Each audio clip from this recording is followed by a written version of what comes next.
everything that we use as plants, at one time they grew wild and they grew perfectly. And that's amazing. Really amazing that's the case, you know? That things grew perfectly and they grew in balance. You know, and then all of a sudden humans came along and everything all of a sudden became so much work. What did Bill Mollison say that was so genius? How can we design our systems to maximize hammock time? If you're going to be growing a lot of corn, you're going to get no time in the hammock. You know? So, by mimicking nature, nature didn't need anyone to do anything. It did itself. It balanced itself.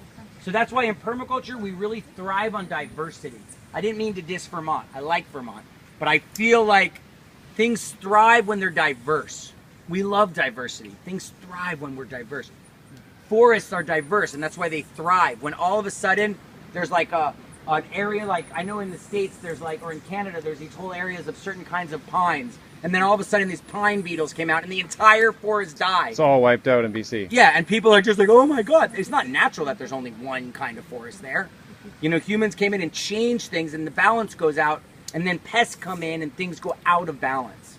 So in our gardens, in our forest gardens, what we like to call food forests, you know, intention. We plant with intention. We create forests with plants that we plant intentionally to serve us.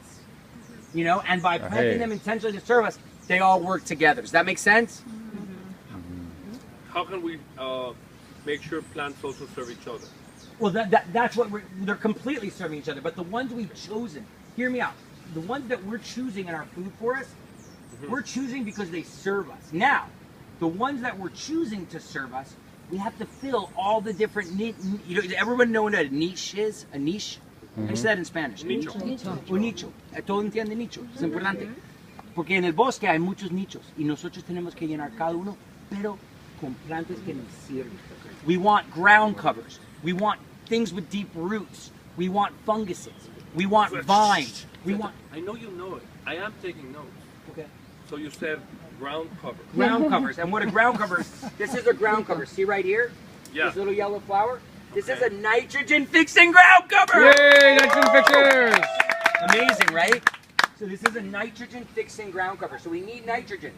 All these plants have different things that they benefit. So this one, why do we want ground covers? What do ground covers do? They preserve water. That's one thing. So if you're on a slope or something, it's great to have a ground cover. What's another thing they do? They help that the water doesn't. They preserve water. It stays. It maintains humidity. So if you're in a really dry area, having ground covers keeps you. If you go around an area and you stick your hand in even if it's a really sunny day and it hasn't rained in 3 days, but you go in an area where there's ground cover, it's still moist because the ground cover protects it.